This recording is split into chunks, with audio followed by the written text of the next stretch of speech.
favor del otro. Y este es el caso aquí con Jonatán y David.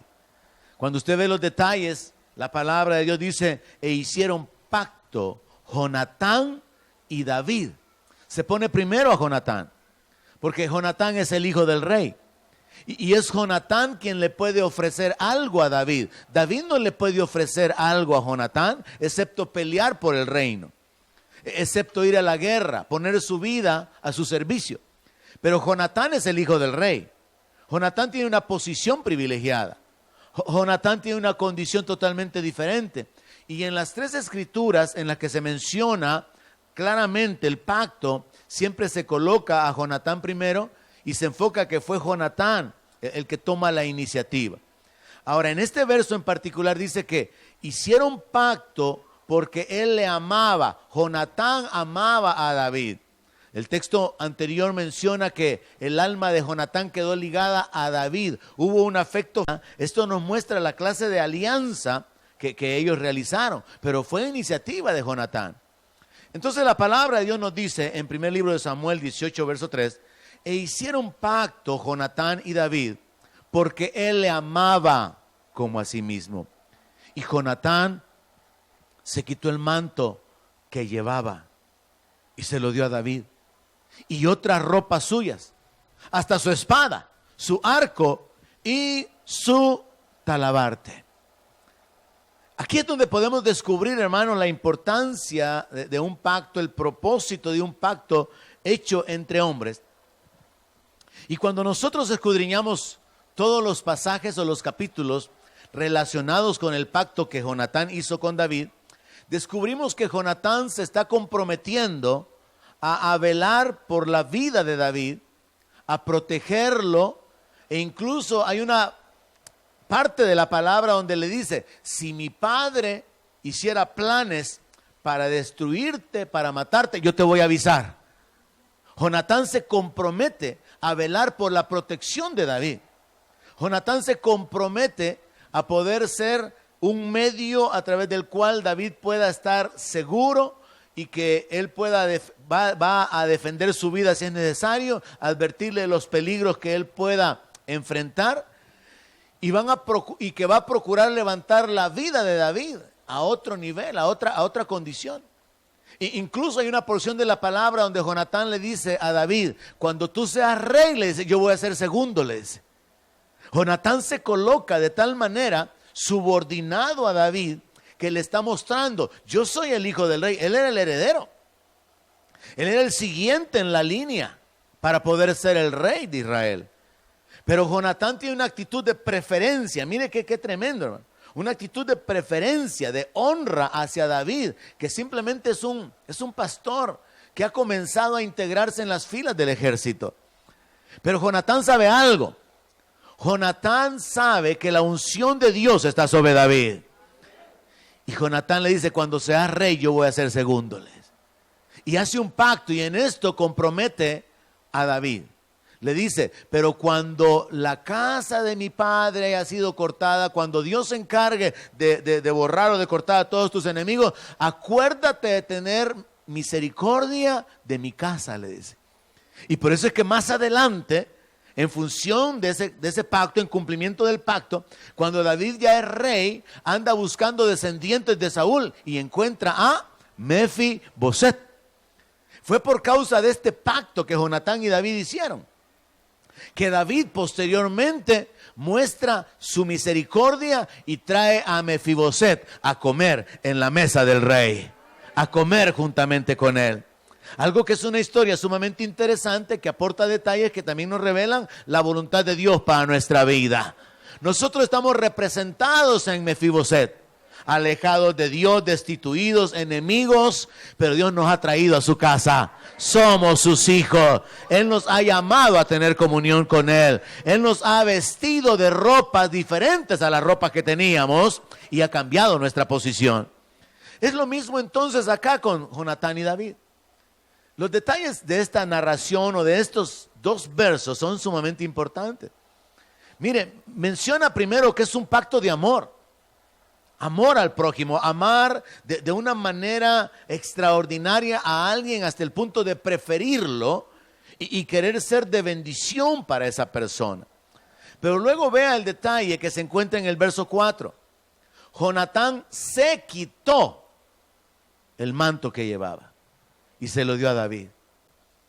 El manto de Jonatán se convirtió en el manto de David. Y no era cualquier manto. Era el manto del hijo del rey. Era el manto del príncipe. Era un manto de una persona de una posición elevada. Así que ahora David estaba usando el manto del hijo del rey. Ahora David estaba usando el manto de un príncipe. Ese cambio de vestiduras en la Biblia siempre está conectado con identidad. Por eso es que nuestras vestiduras son importantes y es algo que la iglesia evangélica ha dejado de un lado. Hay deshonestidad en las mujeres, hay falta de decoro en las mujeres, hay hombres también muy descuidados en su apariencia, aunque Dios a los sacerdotes les dio vestiduras para gloria y hermosura, porque las vestiduras están conectadas con nuestra identidad. Usted reconoce quién es un militar por sus vestimentas. Usted reconoce quién es un doctor por la vestimenta. Uno puede reconocer quién es una prostituta por la vestimenta. Entonces la vestidura está conectada con la identidad. Ahora que David está usando el manto del príncipe, es un simbolismo de que la identidad de David es cambiada. David era el hijo menor con un montón de hermanos de un campesino. Pero esto nos muestra el camino y la voluntad de Dios hacia David para que él llegue a ser constituido rey. Comienza con esta actitud de honra de parte de Jonatán, que decide levantarlo y que decide compartir lo que él tiene, que decide cambiar la posición, cambiar la identidad que David tiene. Así que ahora imagínese usted, David recibe el manto. Ahora David está usando el manto del príncipe, símbolo de que hay una cercanía con la familia real, símbolo de que hay una aceptación, pero al usarlo es como que él está usando una posición o ha sido cambiado en cuanto a su posición. Él no solamente ha sido aceptado, sino que él está caminando con una vestidura real. Cuando David recibe ese manto, podemos establecer la idea de que David recibe un cambio de identidad, porque las vestiduras siempre están conectadas con identidad en la Biblia. Luego la Biblia continúa diciendo que se quitó otras ropas suyas. O sea, no solamente fue el manto. Jonatán se despojó de sus ropas. Jonatán definitivamente que tenía ropas mejores que las que David usaba. Y vea que no dice que hubo un intercambio. Dice que Jonatán le dio lo que él tenía. Jonatán hizo a David el dueño de lo que él poseía. Puso a disposición de David lo que era su identidad, lo que eran sus posesiones.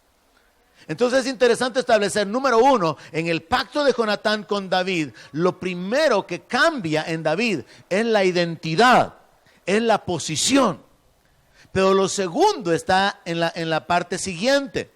Dice que se quitó también su espada. Y mire la frase, hasta su espada, su arco y su talabarte. Jonatán tenía armas. Jonatán tenía una espada y no podía ser cualquier espada. Era la espada del hijo del rey. Era una espada especial.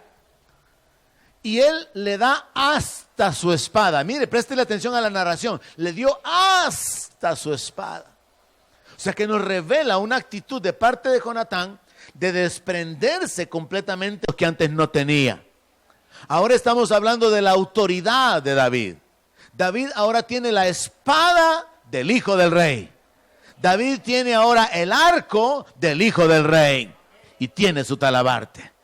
Entonces David tiene recursos que antes no tenía. David tiene armas que antes no tenía. Y él no hizo nada para conseguirlas. Le fueron otorgadas gratuitamente. Le fueron dadas por gracia. Y esto es algo que tenemos que entender nosotros para aplicarlo luego en nuestra relación con Dios. En el pacto en el cual Dios nos ha involucrado. Entonces vemos ahora que David está usando el manto del príncipe y tenía las armas del príncipe. Y no se las ha robado.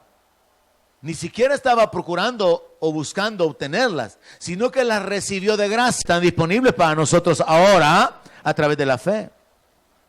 Entonces tenemos que llegar a ese entendimiento. Y yo entendía esto. Este es el problema nuestro como creyentes. Que no logramos discernir esa línea tan delgada que hay entre el creerle a Dios y ver las bendiciones, el respaldo, la provisión, el favor de Dios, que incluye ciertamente obedecer la guianza del Espíritu Santo, y entonces caemos en el acto de obrar, servir, el congregarnos, el hacer las cosas como que si es por obligación o como por acumular puntos delante de Dios. Hay una diferencia entre ambos casos, y es como un tanto difícil para muchos creyentes discernir esa separación. Pero yo quiero retarlo esta mañana. Sepa que todas las promesas son sí y amén en Cristo. Sepa que Dios ya nos bendijo con toda bendición espiritual en los lugares celestiales. Y sepa que es por medio de la fe y la paciencia que se heredan las promesas. Entonces enfóquese en fe. La fe que obedece, la guianza del Espíritu. No se enfoque en obras. Nunca caiga en el error de creer que porque está en la iglesia usted merece. Que porque usted aporta sus finanzas, usted merece. Que porque usted ha dejado de hacer esto, aquello, ha dejado de pecar de esta y de esta manera, usted es digno. No, es por fe, porque es por gracia. Ahora sí, la fe nos va a llevar a que nos dispongamos a obedecer la guianza de Dios en nuestro espíritu. No la letra, sino la inspiración o la guianza de Dios a nuestro espíritu. Sí, la fe nos va a llevar a la obediencia. Sí, la fe nos va a inclinar hacia la santidad, hacia la justicia, hacia la misericordia. Pero yo sé que en la mente de muchos creyentes y en la vida de muchos creyentes, este error es fácil de detectar. Creer que son dignos de recibir algo por lo que están haciendo. Creer que porque han estado 20 años en la iglesia, porque han estado sirviendo, porque han estado trabajando, entonces merecen algo. No, no merecemos nada, porque nuestra justicia delante de Dios son como trapos de inmundicia. Pero a través de Cristo Jesús, nuestro Señor, tenemos acceso a todo lo que Dios ha provisto para nosotros. Así que tenemos que tener esa actitud bien clara, hermano. Mire, aún Daniel, un hombre en el cual no hallaron la manera de acusarlo, de señalarlo. Un hombre íntegro en su conducta, que ni aun cuando lo amenazaron de que le iban a tirar con los leones y oraba, dejó de buscar su comunión con Dios. Aún Daniel, cuando él clama a Dios, capítulo 9 de Daniel, Daniel le dice al Señor: Señor, no venimos confiados en nuestra justicia, le dice. Cuando él pudo haber orado: Señor, yo vengo a ti sabiendo, y tú también lo sabes, que yo he caminado en temor tuyo. Ni siquiera me he querido contaminar con la comida que me han ofrecido estos impíos. No. Daniel tomó una actitud de humillación, y esa es la actitud que usted y yo tenemos que tener. No venimos confiados en nuestra justicia. Señor, no me apoyo en mis obras, no me apoyo en mis años de servicio, no me apoyo en que he estado congregándome y nunca me he ido al mundo como otros creyentes. No me apoyo en que he estado dando con generosidad. Usted no se puede apoyar en sus obras, pero usted puede apoyarse en la gracia de Dios y recibir por fe cosas que usted no merece, porque Dios en su gracia las ha hecho disponibles. Entonces esa fue la experiencia de David. David recibió algo no porque había trabajado para obtenerlo. David recibió algo no porque le debían y tenía que ser recompensado. David recibió algo porque Jonatán lo vio con amor. Y esa es la manera en que Dios nos ha visto a nosotros. Dios nos ha amado, hermanos. Y por eso Juan dice: mirad cuál amor nos ha dado el Padre, que seamos llamados hijos de Dios. Usted es un amado de Dios, aunque no lo sienta, aunque no lo piense, aunque no lo haya asimilado completamente, Aunque las dificultades, los problemas, los sufrimientos, los padecimientos le hacen a veces parecer como que Dios no está cuidando de usted. Dios le ama. Mire, pensemos solamente en este hecho. Hijos que pudieron haber nacido por una violación, por ejemplo, pero nacieron por la voluntad de Dios. Porque si Dios no hubiera querido que nacieran, no habrían nacido. Pero es Dios quien da aliento, vida y todas las cosas. Y desde el momento en que alguien nació, aunque haya sido rechazado, abandonado por su padre o por su madre, como ha sucedido en otros casos, todavía está en la posición de poder ser amado por Dios y de poder ser levantado y bendecido, porque Dios tiene un propósito. Entonces es necesario entender que Dios está detrás de todo, aunque hayan circunstancias que no podamos entender. Y ese es otro aspecto de la fe, caminar con el entendimiento. Sí, Dios me ama. No entiendo algunas cosas que me han pasado. No entiendo algunas circunstancias, injusticia, padecimiento. Sí entiendo que esto me vino porque yo hice aquello, pero esto no lo entiendo. Y aunque usted no lo entienda, usted puede saber, hay un Dios en los cielos que ha dicho, con amor eterno te he amado y por eso te prolongué mi misericordia. Pero luego es un asunto de fe recibirlo, el creerlo. Dios se revela, Dios habla. Ahora nos corresponde a nosotros recibir la palabra y caminar sobre esa palabra. ¿Cuántos reciben que Dios los ama con amor eterno? No se olvide nunca de eso, hermano. Aunque las cosas vayan mal en su vida, Dios le ama con amor eterno. Aunque parece que Dios se tarda, Dios le ama con amor eterno. Aunque las circunstancias no cambien, Dios le ama. Y usted tiene que perseverar en fe hasta que vea la gloria de Dios en su vida. David, a pesar de ser llamado y ungido como rey, todavía tuvo etapas en su vida de padecimiento. Hasta su hijo se levantó contra él y él tuvo que huir. Y era el ungido. Y era el varón conforme al corazón de Dios. Entonces ahí ubiquémonos y entienda. Cosas malas le pasan a la gente buena.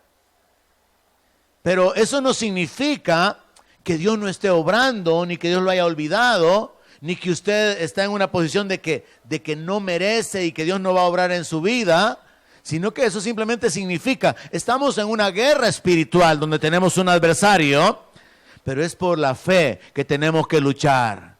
Tenemos que permanecer y retener nuestra fe hasta el final, hasta el último aliento. Algún día le voy a predicar ese mensaje así, hasta el último aliento. Que usted muera en fe. Que usted le dé gloria a Dios y que si su familia, sus hijos, su esposa, su esposo están ahí cerca de usted, le diga, te veo en el cielo. No como en las películas, ¿verdad? Te veo en el infierno. En las películas eso es bien común, ¿verdad? Pero entre los creyentes tendría que ser, te veo en el cielo, mi amor. Amén. Los espero en el cielo, hijos míos. Me adelanto, ahí me alcanzan. Pero con esa convicción de fe, de que su vida está en las manos de Dios. Amén. Ahora, le dije que quería ocupar el ejemplo del pacto que Jonatán hace con David, con el pacto que el Hijo de Dios hace con el pecador. Así que en Mateo 26, 28, tenemos que prestarle atención al hecho de que de igual manera que como Jonatán, el hijo del rey, toma la iniciativa para hacer un pacto con Jonatán, el campesino, el pastorcito de ovejas. El Hijo de Dios toma la iniciativa para establecer un pacto con el pecador. Ahí estamos representados nosotros. Y el Señor lo que hace para establecer ese pacto es que Él, después de que hubieron cenado, tomó la copa. Interesante que el mismo día que celebraron la Pascua, la celebración de la salida de Egipto, el Señor, después de que hubieron cenado, ocupa el pan y el vino para establecer una ceremonia que es un recordatorio de su muerte hasta que Él venga. Y entonces Él, según la palabra de Dios, tomó la copa, instruyó a los apóstoles, a los discípulos, para que bebieran de la misma copa todos, y les hace esta declaración, Mateo 26, verso 28. porque esto es mi sangre del nuevo pacto, que por muchos es derramada para remisión de los pecados. Y lo mismo exactamente registra el Evangelio de Marcos, en el capítulo 14, verso 23, pero Lucas, en el capítulo 22, verso 30, le agrega un pequeño detalle. Lucas 22:20 dice: de igual manera, después que hubo cenado, tomó la copa, diciendo: esta copa es el nuevo pacto en mi sangre que por ustedes se derrama. Jesús está ocupando los elementos para establecer que hay un nuevo pacto en el cual Él va a tener que morir, su cuerpo va a tener que ser entregado como sacrificio y su sangre va a tener que ser derramada. La Iglesia Católica sostiene en este punto la doctrina de la transubstanciación. Ellos aseguran que el pan se convierte en el cuerpo de Cristo, que el vino se convierte en la sangre de Cristo, y por eso muchas veces cuando se le habla a un católico de aceptar o de recibir a Cristo, dicen: ya lo recibí en la Eucaristía, ya lo recibí en la hostia, porque los sacerdotes a través de esa doctrina han engañado a la gente haciéndoles pensar que aceptar a Cristo es comerse la hostia. Pero hermanos, nosotros sabemos que aceptar o recibir a Cristo es confesarlo como el Señor de nuestras vidas y poner nuestra vida bajo su autoridad. Ahora, luego lo que resta es vivir de veras de acuerdo a la confesión, porque no todo el que llama Señor, Señor entrará en el reino de los cielos. Jesús reprende a algunos de los que le seguían porque les dice: ¿por qué me llaman Señor y no hacen lo que yo les digo?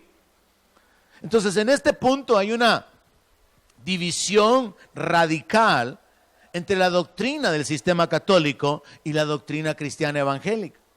Como cristianos nosotros entendemos que el Señor Jesús no está hablando de que la sangre, que el vino se convirtió en su sangre, ni que el pan es su cuerpo, sino que Él esa noche determinó establecer un memorial de su sacrificio. Y lo podemos confirmar no solo por el hecho de que Jesús mismo estaba ahí, sino que posteriormente en uno de los evangelios Él dice: porque les aseguro que no voy a volver a tomar del fruto de la vid hasta que lo beba de nuevo en el reino de mi Padre. Entonces Jesús está hablando del fruto de la vid, pero lo está usando como un símbolo de que su sangre va a ser derramada. Ahora, el punto más importante que tenemos que conectar en este punto de la meditación de la palabra es este. Recuerde que cuando Jonatán hizo el pacto con David, lo que Jonatán hizo fue quitarse el manto y dárselo a David. Lo que Jonatán hizo fue quitarse sus ropas reales, ropas de alta calidad, ropas dignas del hijo de un rey, y se las dio a David. Lo que Jonatán hizo fue darle su espada, su arco y su talabarte. Pero ahora lo que el Señor Jesucristo está haciendo no es dándole la túnica a los apóstoles. Esa túnica la repartieron los soldados. ¿Cuántos recuerdan eso? Hasta se la rifaron entre ellos para no romperla, porque también era una túnica que tenía valor, lo cual es revelado en que era una túnica que no tenía costura. Y el hecho de que los soldados quisieron no romperla revela que tenía un costo, y que ellos prefirieron no dañarla. Pero vea entonces el punto, manteniendo en mente el pacto que hace Jonatán con David, ahora veamos cómo el Señor hace el pacto. El Señor hace un pacto anunciándoles: voy a morir por ustedes. Jonatán le estaba diciendo a David: mi posición, mi dignidad, ahora la comparto contigo. Aquí están mis ropas. Jonatán le estaba diciendo a David: mis armas son tus armas, mis recursos son tus recursos. De lo que yo dispongo ahora es tuyo. Pero Jesús le está diciendo a los apóstoles: si es necesario que dé mi vida por ustedes, voy a entregar mi vida por ustedes. Y este nuevo pacto va a ser sellado con mi sangre. Y no queda condicionado, hermano, a un futuro, sino que Jesús está anunciando y estableciendo que así es y que así será prontamente. Cuando Jesús les dice, esta es la copa de la nueva alianza, del nuevo pacto, esta es la sangre del nuevo pacto, que por ustedes es derramada, Jesús les está diciendo, ahora yo hago un pacto con ustedes, yo determino un pacto a favor de ustedes, en el cual, si es necesario, paréntesis, ya sé que es necesario y lo voy a hacer, voy a entregar mi vida por ustedes. No, debería emocionarse más, porque esto establece la firmeza del pacto que tenemos, hermano. Mire, yo creo que muchos creyentes, y está bien en el tiempo de la infancia espiritual, muchos creyentes viven así como que posiblemente pueda ser que suceda, entonces por si acaso yo voy a la iglesia y me mantengo ahí pendiente, ¿verdad? No, esto es un hecho. Cuando Jesús murió, Él dijo, consumado es. Y en la palabra de Dios, en el libro de Hebreos, dice que Él, con un solo sacrificio, ha hecho perfectos a los santificados. Y dice que ahora nosotros tenemos libertad para entrar al lugar santísimo. Esto no es un asunto de posibilidades, hermano. Yo creo que hay demasiados cristianos evangélicos medio convertidos, medio entregados al Señor, que lo siguen así como por si acaso, que lo siguen así como por costumbre, lo siguen así como por religión heredada de sus padres.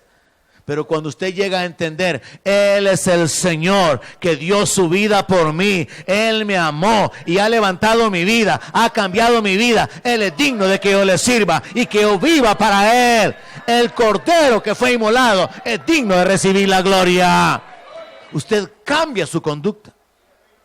En Apocalipsis encontramos eso, que el Cordero es digno de recibir la gloria y el honor, porque con su sangre nos ha redimido. Porque Él fue inmolado. Y también la palabra establece esta idea.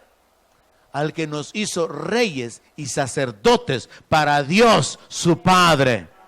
El pacto que nosotros tenemos, el nuevo pacto, es un pacto que fue sellado con la sangre de Jesús. Jonatán no le dijo eso a David, voy a morir por ti, pero estaba intrínsecamente escondido el hecho de que ellos podían exponer su vida el uno por el otro y procurar el beneficio del otro. Pero Jesús está diciendo, mi sangre va a ser derramada por ustedes. Y en ese pacto que el Señor Jesús sella con su sangre, también entra en juego, déjeme usar esa frase, el cambio de posición nuestra, de pecadores a hijos de Dios. Él nos ha hecho reyes y sacerdotes para Dios su Padre. Nuestra posición ha sido cambiada. ¿Alguien lo entiende? ¿Alguien se goza? Nuestra posición ha sido cambiada. Jonatán simplemente le dio lo que él andaba en ese momento, pero Jonatán tenía más. Ahora David participaba de lo que Jonatán tenía. Ahora Jesucristo derrama su sangre para sellar el pacto, para hacer un pacto firme. Y sobre esta base usted debería de desarrollar el resto de su vida. Jesús derramó su sangre por mí. Hay un pacto que es firme. No es un pacto de posibilidades. Es un pacto que ha sido confirmado con el sacrificio de mi Señor y Salvador Jesucristo. Y aunque yo no entienda lo que suceda, lo que transcurra en los próximos 15, 20, 40 años de mi vida, yo sé que algo sucedió en el Calvario. Y es que mi vida fue comprada a precio de sangre. Y yo sé que mi eternidad está asegurada porque soy un redimido. Porque fui comprado con la sangre preciosa de Cristo. Esa es la doctrina evangélica. Es lo que dice el apóstol Pedro. Que nosotros fuimos rescatados, no con cosas preciosas como oro ni plata, sino con la sangre preciosa de Jesucristo. Y eso es parte del fundamento de la fe evangélica. Por eso es que usted puede proclamarse, declararse y asegurar que usted es salvo, porque usted pasó de muerte a vida en el momento que le entregó su vida a Jesucristo. Porque su condición espiritual fue cambiada. De pecador a un hijo de Dios. Porque ahora su posición ha sido cambiada hasta el punto que usted ha sido constituido un sacerdote del Dios de los cielos. Y eso también estaba escondido allá en Isaías, hermano. En el capítulo 58, donde está la visión de la iglesia y se nos habla acerca de los reparadores de portillos. Y en el capítulo 61, donde se habla de los oprimidos, los enlutados, los abatidos, dice que estos luego van a ser llamados sacerdotes del Dios Altísimo. Dios restaura al pecador, lo adopta como su hijo y lo levanta como un príncipe de su pueblo. ¿Cuántos lo creen? Eso también está escrito en uno de los salmos, creo yo. Dice que Él es el que levanta del polvo al pobre y al menesteroso y lo hace sentar como un príncipe de su pueblo. Pero es debido al pacto, es debido a la alianza y a la determinación y a la iniciativa que el Señor tomó de bendecir a la humanidad. Entonces, de parte de Dios, ese pacto es firme, es definitivo. Ahora el asunto es si de parte suya usted ha hecho una determinación de seguir a Cristo. Si de parte suya existe una determinación de morir en la fe del Hijo de Dios, el cual lo amó y se entregó a sí mismo por usted. Ya eso ya queda de nuestro lado. De parte de Dios el pacto es firme. No puede cambiar. Mire, Dios no solamente le prometió a Abraham, y eso lo explica el apóstol Pablo en el libro de los Gálatas o la carta. Dios no solamente le prometió a Abraham la bendición, sino que más adelante juró. Y entonces Pablo ocupa esta base para decir, es que esto no puede ser cambiado, porque Dios no solamente prometió, y una promesa de Dios es 100% confiable, sino que además de haber prometido, Dios juró. Y como no había nadie más grande por quien jurar, Él juró por sí mismo. Entonces Pablo quiere establecer a los creyentes en Galacia en la condición espiritual que les pertenece y que no caigan en andar haciendo obras para ganarse el favor de Dios, sino que permanezcan en la fe en Jesucristo. Y entonces les hace ver que de parte de Dios la promesa ya era suficiente. Pero Dios viene y jura. Entonces Pablo le dice, esto está más que garantizado, más que establecido. Tenemos promesa de Dios y tenemos juramento de Dios. Pero ahora, hermanos, podemos agregar algo más. Hay promesa, hay juramento y hay sacrificio. Jesús no prometió que se iba a sacrificar si llegara a ser necesario. Él le anunció a los apóstoles, la misma noche que lo capturaron, al día siguiente Él murió, Él les anunció, mi sangre es derramada por ustedes. Mi sangre va a ser derramada para la remisión de sus pecados.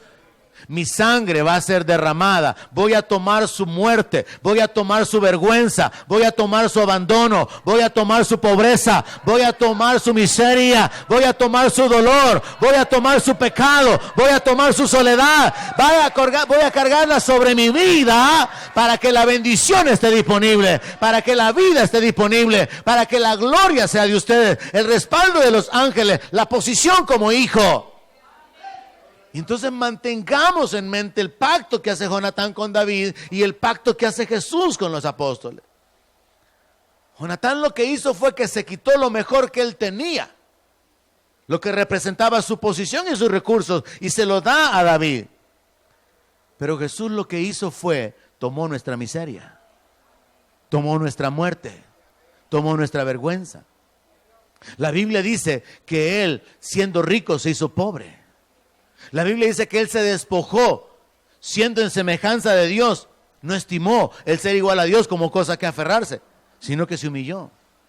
Jesús tomó nuestra muerte, nuestro pecado, nuestro dolor. Y usted debería estar diciendo amén, amén, amén. Así es. Jesús tomó el abandono, el rechazo del Padre. Jesús tomó la soledad. Jesús tomó la traición de los apóstoles. Jesús tomó la muerte, el pecado, la condenación, el dolor. Jesús lo tomó para poder establecer el nuevo pacto, sellado con su sangre. Jesús tomó la maldición para que la bendición esté disponible. Entonces deje de vivir pensando que porque usted ha estado conmigo 20 años, yo estoy en deuda con usted. Usted está en deuda con Jesucristo porque Él murió por usted. Deje de pensar que yo tengo que estar agradecido con usted porque usted ha estado aquí conmigo. Es Jesús quien ha estado con usted y todos estamos en deuda con Él. Más claro no se lo puedo decir. Todos somos deudores. Todos estamos endeudados. Deje de pensar que usted se merece algo porque usted es más bueno que aquel y que aquel. Deje de pensar que usted es merecedor porque usted sí de veras ha cambiado, no como aquellos que se volvieron atrás. Y simplemente piense, es por gracia que está disponible. Y hay mucho más que Dios tiene disponible para usted. Y es por la fe que se puede recibir. Es por la fe que las mujeres recibieron los muertos en resurrección. Es por la fe que conquistaron reinos. Es por la fe que taparon bocas de leones. Es por la fe que se alcanza la victoria. No es por nuestras obras. No es por acumular puntos. No es por nuestro esfuerzo. Cuando usted entienda eso, usted se va a disparar a otro nivel de vida. La gracia de Dios hace disponible cosas que nosotros no podemos pagar. La gracia de Dios hace disponibles cosas que nosotros ni hemos pensado. Por eso la Escritura dice que al que es poderoso para hacer las cosas mucho más abundantemente de lo que pedimos o entendemos, a Él sea la gloria. Hay un Dios en los cielos que puede hacer las cosas más allá de lo que yo entiendo. Hay un Dios en los cielos que puede y ha hecho las cosas más allá de lo que yo le he pedido. Y Él merece la gloria. Él merece la honra. Entonces vemos aquí un pacto, hermano, que fue sellado con la sangre. El pacto queda sellado. No solamente podemos apoyarnos en la promesa a Abraham, de la cual somos participantes por la fe. No solamente podemos apoyarnos en el juramento que Dios hizo, sino que podemos vivir confiados y plenamente convencidos de que la sangre del Señor Jesucristo selló ese pacto. Y que a través de ese pacto nuestra condición cambia radicalmente. Pero ese cambio de posición se alcanza a través de nuestra fe. Es por la fe que un pecador al que se le predica el evangelio, luego acepta que él es un hijo de Dios. No hay otra manera. No es que cuando logre portarse bien, deje de pecar de esta manera, de esta manera, de esta manera, de esta manera, y se comporte de esta y de esta otra, entonces Dios lo va a aceptar. No, es por la fe que hay que aceptar la obra de Dios en nuestra vida. Es por la fe que recibimos el Espíritu. Es por la fe que recibimos salvación. Es por la fe que recibimos sanidad. Es por la fe que somos protegidos y guardados. Es por la fe que recibimos la provisión de Dios. Es por fe, para que nadie se gloríe. Todo es por fe. Todo. Creyéndole a Dios. Y en esa fe claramente se incluye el obedecer la guianza. No la ley, no la letra, sino la guianza. Y ahí es donde nosotros podemos accesar lo que Dios tiene disponible para nosotros. Ahora, interesante para mí darme cuenta que al mantener los dos escenarios, Jonatán y David, Jesús y nosotros, Jesús y los pecadores, Jonatán lo que hace es darle a David lo que él tiene: sus vestiduras, sus armas, cambio de identidad, cambio de posición y recursos, nuevos recursos.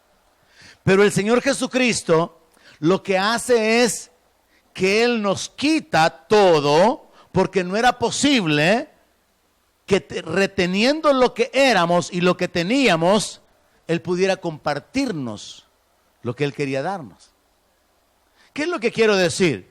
No era posible tener la justicia de Dios si nosotros estábamos en pecado. El pecado tenía que ser quitado. Y el pecado fue condenado en el cuerpo de Jesucristo. No era posible retener la vida o que nosotros recibiéramos vida eterna sin que se destruyera al que tenía el imperio de la muerte.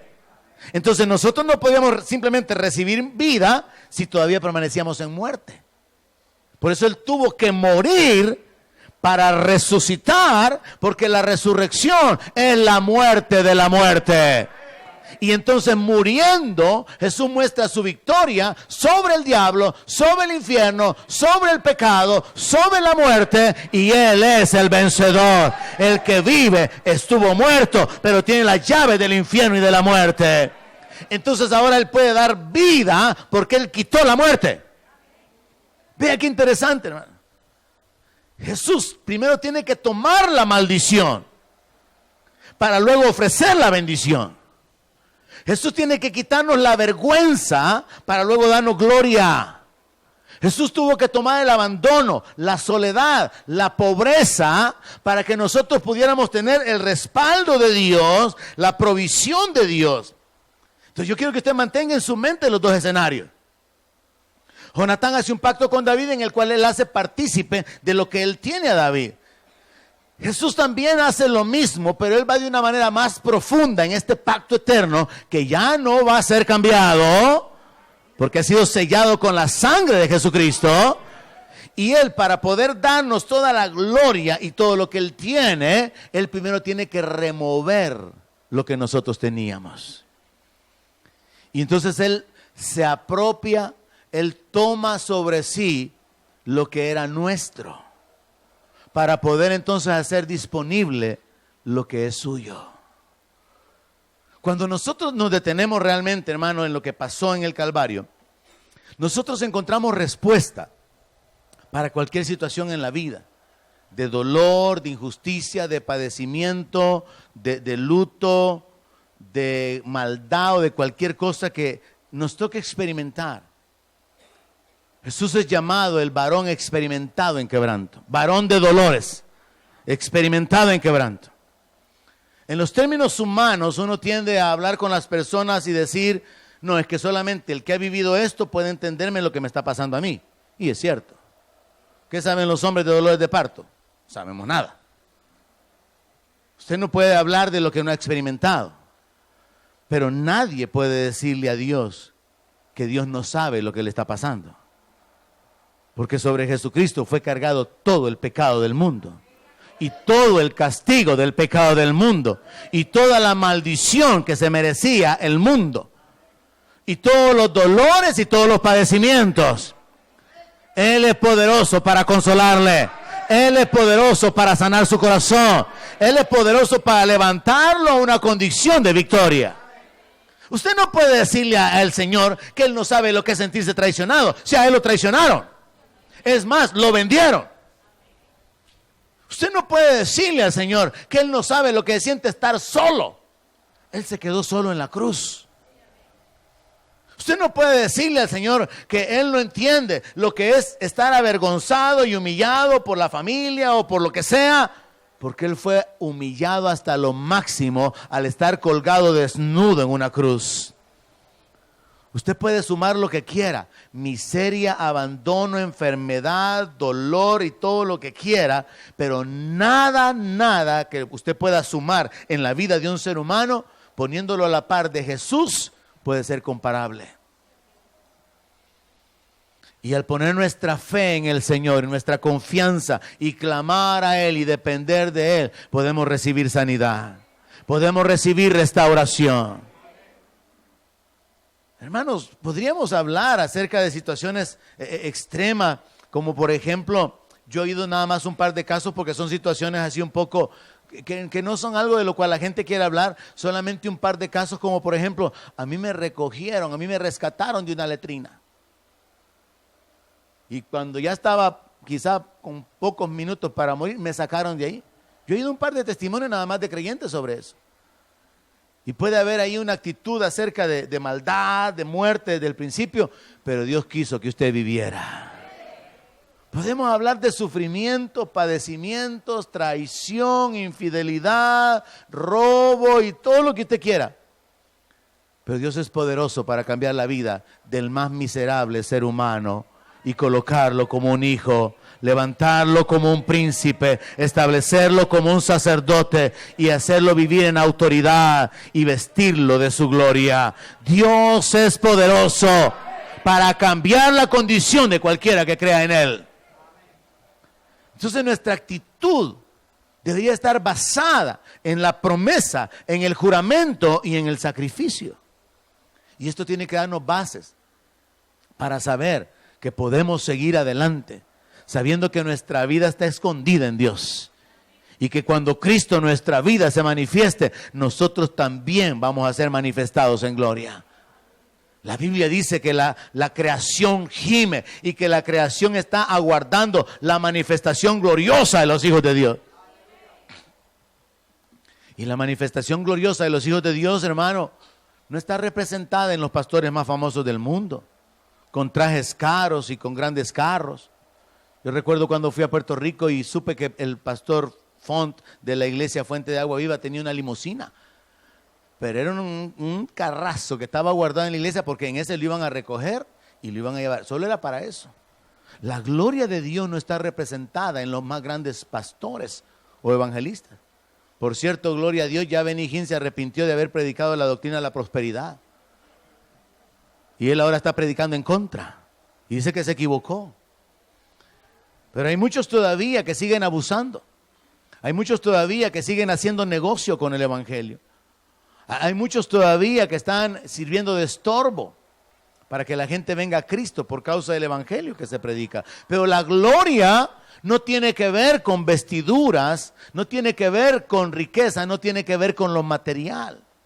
La gloria es mucho más amplia que todo eso y puede incluirlo como en el tiempo de Salomón. Parte del reino glorioso de Salomón es que la plata la consideraban como nada. Parte de la gloria del reino de Salomón es que tenía unos leones de oro en la entrada del palacio, que su trono era de marfil. Sí, la gloria se muestra en parte en la riqueza, pero la gloria se muestra más en la unción, en la santidad, en la presencia de Dios, la autoridad, el poder de Dios en la vida de una persona. Una vida cambiada, una vida transformada, gente llena de vida, de la vida de Dios. No es con las cosas. Estos son como las añadiduras. La gloria de Dios tiene que ver con una condición. Y por eso Dios establece en su palabra que Él va a dar vestiduras blancas. Él establece una posición de autoridad para los vencedores. Eso es parte de la gloria, vivir en autoridad. Alguien puede, hermano, echarse los perfumes más caros, cambiar de carro cada año, tener casa con piscina, pero es un miserable delante de Dios. No tiene nada de gloria. Y por eso es que el Señor a una de las iglesias de Apocalipsis les dice eso. Tú dices que eres rico y que no tienes necesidad de nada, pero eres un pobre, desgraciado, miserable, desnudo y ciego. Porque para Dios la gloria no se mide con las cosas. La gloria tiene que ver con cuánta presencia de Dios hay en su vida, cuánta unción hay en su vida, cuánta vida de Dios hay en usted. Cómo usted camina con la autoridad, con la libertad, con la sabiduría que Dios le ha dado. Esa es la gloria de Dios. La santidad, la inclinación a la santidad, la justicia, sus hechos, sus obras a través de la presencia o a través del poder del Espíritu Santo en su vida. Pedro no andaba oro ni plata, pero andaba la gloria de Dios. Y levantó al cojo. Entonces el asunto es entender que cuando Jesús habla, la gloria que tú me diste, yo les he dado, Dios realmente quiere manifestar su gloria en nosotros. Y la manifestación gloriosa de los hijos de Dios van a ser hombres y mujeres levantados a una posición de libertad, de autoridad y de victoria, con cuerpos transformados, con una posición de libertad en la cual no son esclavos de nadie, sino servidores del Dios de los cielos. Es una posición cambiada, hermano. Entonces aquí en la palabra nosotros podemos encontrar que el Señor lo que hizo fue que tomó toda nuestra miseria, nuestro pecado, nuestra maldición, nuestra muerte, nuestra vergüenza, para que ahora por fe en su sangre podamos accesar. Jonatán se los dio a David, pero Jesús lo que hace es que Él nos quita toda maldición y ahora por la fe usted tiene que tomar la gloria. Por la fe usted toma la vida. Por la fe usted toma el perdón. Por la fe usted toma los recursos, el respaldo, la provisión, el favor de Dios. Su parte es caminar por fe en el sacrificio de Cristo. Mantenga los dos escenarios. Jonatán se lo dio a David, cosas superficiales, cosas que representaban la identidad, cosas que representaban sus recursos. Pero el Señor Jesús quitó la maldición. El Señor Jesús quitó la muerte. Y ahora es por fe que nosotros tomamos de Él. Jonatán le dio a David, nosotros tomamos de Jesús y es por la fe. Y ahora entienda por qué es que hay tantos niveles variados en una iglesia.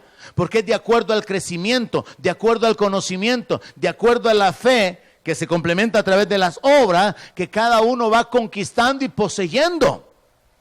Y por eso es que la iglesia no está así en un solo nivel, sino que hay quienes se disparan en su nivel de fe, en su temor de Dios, en su santidad, en las bendiciones.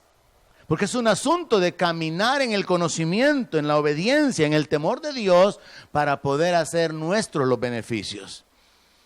Así que ahora que el Señor ha sellado ese pacto con su sangre, usted puede entender por qué es que todas las promesas son sí y amén.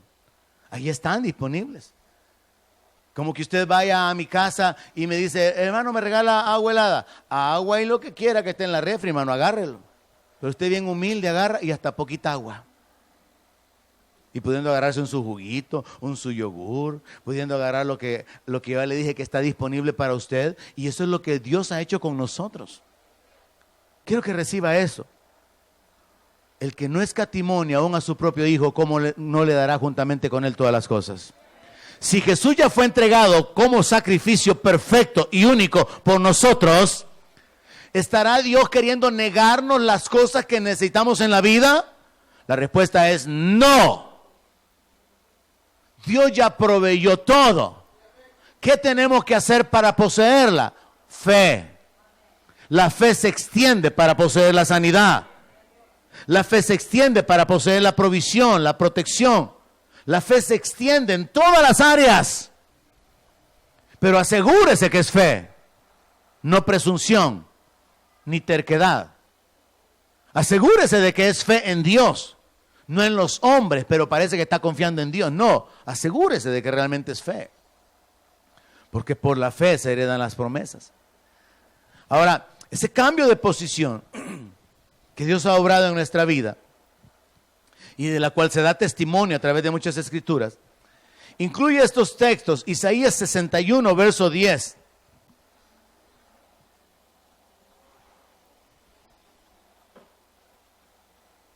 En gran manera me gozaré en Jehová. Mi alma se alegrará en mi Dios, porque me vistió con vestiduras de salvación. ¡Aleluya! Yo creo que este salmo no lo puede, esta escritura no la puede escribir ningún miembro del CCF. En gran manera me gozaré en Jehová. Porque aquí se gozan en poquita manera. Mi alma se alegrará en mi Dios, porque me vistió con vestiduras de salvación. Me rodeó de manto de justicia, como a novio me atavió y como a novia adornada con sus joyas. El profeta entiende que la obra de Dios a favor de su pueblo está revelada en un cambio de condición, en un cambio de posición, en la cual él lo compara con un novio, con una novia que están preparados para la boda. Pero también dice, me vistió con vestiduras de salvación. Dios ha cambiado nuestras vestiduras de pecado, de luto. Dice la palabra de Dios ahí mismo en el libro, en el capítulo 61 de Isaías, que la unción de Dios establece la posibilidad de ordenar que los que tengan manto de luto les sea dado óleo de alegría. Que los que están enlutados puedan ser cambiados en su posición. Entonces Dios proféticamente anunció ese cambio de posición. Y aquí dice, me vistió con vestiduras de salvación. Ahora en Efesios 6:13, miren la similitud de lo que pasó con Jonatán y David. En Efesios 6:13 dice, por tanto, tomen toda la armadura de Dios para que puedan resistir en el día malo y habiendo acabado todo, estén firmes. ¿De quién es la armadura? Es de Dios. Ahora a usted le corresponde tomar la armadura. Jonatán le dio a David sus ropas, su manto, sus armas. Dios ahora hace disponible vestiduras de justicia, vestiduras de salvación, y también hace disponible su armadura para el creyente. Hermano, solo eso es poderoso. Caminar vestidos de la armadura espiritual. Pero si nosotros nos quedamos en el nivel de religiosos nada más, miembros de iglesia, que no entendemos que somos parte del ejército de Dios y no nos vestimos las armas, entonces no podemos pelear en esta batalla. No podemos ir a la guerra. Y al contrario, somos presa fácil para el enemigo, porque no tenemos la protección de la justicia, del casco, porque no tenemos los pies calzados, porque no estamos con el cinturón de la verdad. Pero lo que vemos en la palabra es que Dios revela su voluntad. Cambio de vestiduras, provisión de una armadura. Y existen más textos y textos y textos que nos prueban este cambio. Quiero terminar con Zacarías capítulo 3 verso 1. Una historia muy interesante, que al igual que muchas escrituras tiene una doble aplicación. Una aplicación en el presente, en el momento que el profeta habló, pero también una aplicación profética hacia el futuro. Esas aplicaciones que muchas veces alcanzan a la iglesia. En Zacarías 3 verso 1, mire qué interesante. Me mostró al sumo sacerdote Josué, el cual estaba delante del ángel de Jehová, y Satanás estaba a su mano derecha para acusarle. Y dijo Jehová a Satanás: Jehová te reprenda, oh Satanás, Jehová que ha escogido a Jerusalén te reprenda. ¿No es este un tizón arrebatado del incendio? Y Josué estaba vestido de vestiduras viles y estaba delante del ángel. Y habló el ángel y mandó a los que estaban delante de él, diciendo: quítenle esas vestiduras viles. Y a él le dijo: mira que he quitado de ti tu pecado y te he hecho vestir ropas de gala. Aleluya. Es lo que Dios ha hecho con nosotros, hermano. Después dijo: pongan mitra limpia sobre su cabeza. Y pusieron una mitra limpia sobre su cabeza y le vistieron las ropas, y el ángel de Jehová estaba en pie. El sumo sacerdote representa a la humanidad en su posición más elevada, en el oficio más importante que un ser humano podría tener. El sumo sacerdote, un siervo de Dios, un hombre que tiene acceso a la presencia de Dios. Satanás siempre aparece como el adversario, como el acusador. Y Dios aquí aparece siempre tomando la iniciativa de salvación. Esa frase: ¿no es este un tizón arrebatado del incendio?, es una referencia a Judá, que Judá había sido sacado de la esclavitud y estaban a punto de ser destruidos, como que algo se le está a punto de quemar y usted lo saca. Entonces esa es la figura aquí. ¿No es este un tizón arrebatado del fuego? Algo que estaba a punto de ser destruido y Dios tomando la iniciativa de salvación. Ahora Josué, este sumo sacerdote, no es el Josué allá de Canaán, este es un sumo sacerdote vestido de ropas viles, nos muestra que aunque el hombre esté en la posición más elevada, sea el ministro más famoso, más influyente y más de lo que sea, todavía tiene una naturaleza de pecado que solamente Dios puede cambiar. Cuando Dios ordena un cambio de vestimenta, es el ángel de Dios, y ordena que se le quiten las vestiduras viles para darle ropa de gala, allí se está simbolizando el cambio de nuestra identidad. El Señor quiere quitarle su manto de vergüenza, su manto de debilidad, y darle vestiduras reales. Así como Bartimeo tiró su capa que lo identificaba como un ciego, porque él sabía que desde ese día en adelante ya no iba a ser un ciego. Dios quiere que sus hijos caminen con vestiduras de hijos de Dios, que sus hijos vivan como es digno del llamamiento. Que vivamos como hijos, nos comportemos como hijos, hablemos como hijos, vistamos como hijos. Dios cambia nuestra posición. Pero es por fe que se reciben esas vestiduras. Es por fe que recibimos la obra de Dios en nuestra vida. Pero Dios toma la iniciativa. Dios ordena un cambio de vestimenta. Y luego ordena que se le coloque una mitra en la cabeza, símbolo de autoridad. Dios lo quiere a usted caminando en autoridad, hermano. Le estoy hablando a usted. Dios lo quiere a usted caminando en autoridad. Pero para que camine en autoridad tiene que caminar en libertad. Y para caminar en libertad tiene que permanecer en la palabra. Jesús lo dijo. Y conoceréis la verdad y la verdad os hará libre. Jesús habló acerca de si permanecemos en su palabra, seremos verdaderamente sus discípulos. Entonces Dios lo quiere a usted caminando en autoridad. Pero usted no puede caminar en autoridad si no tiene libertad.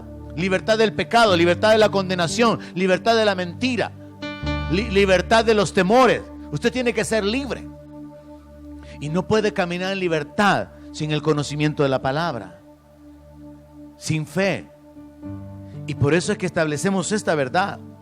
El pacto ya fue sellado. La gente tiene que entrar en el pacto con Dios. Y usted debe de anunciarle a la gente que hay un pacto que fue sellado en la sangre de Cristo. Y que ellos pueden venir y entrar en el pacto de Dios.